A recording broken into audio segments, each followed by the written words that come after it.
Good morning, everyone. I know, I'm so late to the hype, but well, I want my words to be heard too. And also, it's relevant to the current update. Mika, it's nothing like Len Kagamine. I mean, they look alike, and we already have so-called Hatsune Miku, but you know who looks even more like Mika? It's right, Mika! Michaela Hakuya, to be sure. Same eyes, same hair, and they both cold. And we already have Ashuramaru in Genshin. But well, feminine version. Here's my theory. Alice, when we're going to meet her, going to look like cruel Tsepesh. If she's not, you can cut my head off. Please don't. Alice is Klee's mom, so she must be an elf? Let's call it like that. So she's going to be short. Klee's short, which we thought that is because she is still young. But then there's Nahida, who is 500 years old. Yeah, there's Lila, but her years is shorter, so she does not count like an ordinary Taiwan elf, more like an half-elf. And another reason Alice is going to look like a crew, it's high demand in pink-haired characters. A lot of natural colors and blues, but mostly no reds. Let's be serious now. It is impossible to create fully new character in our days. We're running out of variations. At some point, we're going to have every single one. As amount of games, films, movies we watch or play increases. And so character designs increases. And of course, how do you guys think characters are made? As a person who does all that design work, I can tell you, we designers sitting on Pinterest 24/7 searching for an interesting idea to steal. Some people even go outside. I know, so weird. Why go outside when you have internet and Google Maps? That does not relate just to character design. To the story too. For somebody who consumes a lot of different content each day and does not spend their day scrolling TikTok or YouTube shorts. Mostly everything going to look familiar. And that is a grand problem. Game designers really do need to work hard, like they are in hell, to create something that's going to be even 0.1% different from other things. So let me be the big B and assume that Hoyoverse was stealing the plot from... who choose... let's say, No Game No Life. Oh yeah, that anime really does involve in a lot of copyright business. Let's start with our main, most known perhaps, antagonists in Genshin. We all love their mischievous nature, and of course we all know that their work is to collect all gnosises. And the gnosises are in the shape of chess pieces. Why do they need them? To fight with Easy Celestia or the Abyss, of course! See? They collect all chess pieces to fight the higher power, just like in No Game No Life. And I don't care that this is really popular thing in all kinds of story. If there is something related to chess, then it's related to NGNL. Sometimes Alice in Wonderland, but mostly to NGNL. I have proof that it does relate to No Game No Life more than to anything else. Okay, stop. We do not know the full distribution and how Gnosis of, for example, folklore looks like. But hey, we do. There was one theory that if we're going to put elements on the loading screen and the chess pieces on the board, they're going to match with the gnosises. And well, this theory did work before Raiden Shogun. But I did found that picture where Genshin Impact fan made a full set of gnosises, assuming that the elements come with the pairs of the same chess pieces, knight near knight and bishop near bishop. You know what I mean. right? Yeah, I hope so. I cannot explain anything. And I have no reasons to not trust this source, as it's still relevant and supports my theory. Let's start with the most powerful beast, the Queen. Anemagnosis, the power of wind. In NGNL universe, Flugos have that beast. They're the fastest flyers among all exits, and faster than Dragoneer, even though they are 2 ranks lower than them. When we hear about wind, we think about power of flying. Also, Mondstadt is the region of freedom, something that we associate with the flying too. The perfect fit, don't you think?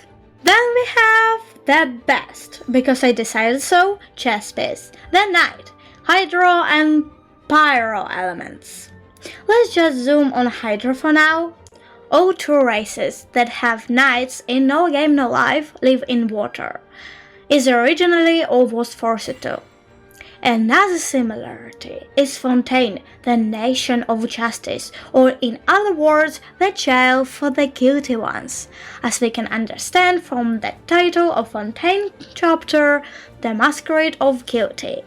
In NGNL lore, the guilty ones is the ones who needs to cause harm to others in order to survive, as all violence was banned from this world. The races who need to do so are vampires and sirens, who, what a fucking surprise, all do live in the water. It's a long, sad, hilarious story, which I'm not going to tell. Masquerade is also a really important part, as all country of Okando literally lives on one single big, grand, enormous lie. Let's focus on the pyro element.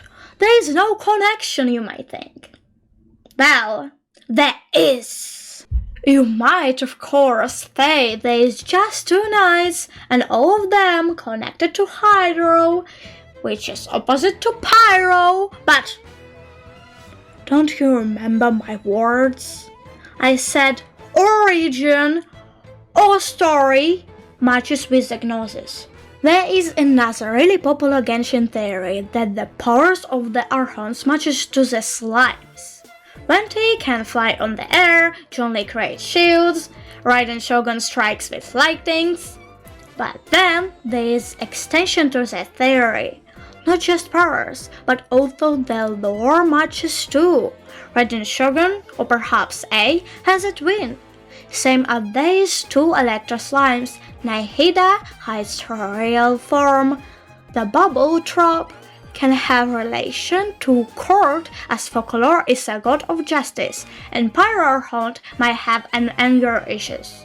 As we can read in the description of Pyro slimes, they're not so intelligent creatures, or perhaps stupid. So who is the stupidest race in No Game No Life? The Sirens, the race who could not understand that they're going to die, and the reason behind it. The race that has no schools or perhaps no one to learn new things, the race that is so stupid that it's a synonym to the word fool in many languages on this board. Then there's the bishops, Electro and Dendro. In World of Games, one of the races that have bishops is X-Machines. This connection is super easy. Machines, in order to work, need energy. The associated element with energy is Electro, the literal electricity of magic. Also, X-Machines are some kind of plain body with no heart, no soul, that's somehow intelligent and can replicate emotions and even fool themselves that they can feel, for example, love. They was created by a god who knew nothing about her existence and about the world she lived in. Sounds similar? A and her own world, Raiden Shogun, a plain doll that was created by A, and her knowing nothing about what is happening around her? It sounds super similar. Then, there is a Dendro. Uh, uh, oh, you know, elves and dwarves have a lot of shared history of hate. In No Game No Life lore, it seems like they have so much of it that MiHoYo made mistake and switched the pieces around. Yeah, it's actually like that. It's not like my theory about to crash. You see, elves and dwarves are like dogs and cats. They hate each other for a really stupid reason. Dwarves really like stones and think that all of them belong to them. On the other hand, there is elves, with their stone that looks like a ruby in their forehead. So dwarves started the war because they wanted that ruby. And elves, being the most peaceful race, was really interested in joining it. Even though the war is gone now, they did not stop hating each other. And because all of the other races are so nice to them, they love to make jokes about elves and dwarves being same just to make them mad. So, let's just assume that Dendra has Rook and Geo has Bishop. There is easily visible connection between dwarves and Geo element because they are obsessed with their rocks and even live underneath the ground like moles. But there is not so clear connection to elves and Dendro. So let me tell you some additional information about those hypocrites. They literally live in forest, having zero technologies because why would they need them? They are synonyms to magic. They can just do magic, and yet they think that they are the best. And also, even though they live like I don't even know who, they have a really great education and they are one of the smartest on average race. Perfect for the Archon of knowledge, isn't it? And the last rook of Cryo Archon. Let's go back to the slime theory. Cryo slimes are the slimes with the most freedom, as they have the ability to travel on water and can be anywhere, even on the moon. Okay. That is stupid, but I can connect Cryognosis with the rook of Lunamanes in many different ways. In the old times of never-ending war, the flames of the war were so strong that they even reached Red Moon. Well, before it happened, it was a green moon, but nobody cares. So, this flame of the war burned everything down. Well, I just realized that the fact that I was going to say was bullshit and did not describe why the red moon should be called, so here's another explanation. In the old days of never-ending war, the flames of the war was really strong, that the release of the heat was so massive that it pushed most of the red moon's atmosphere.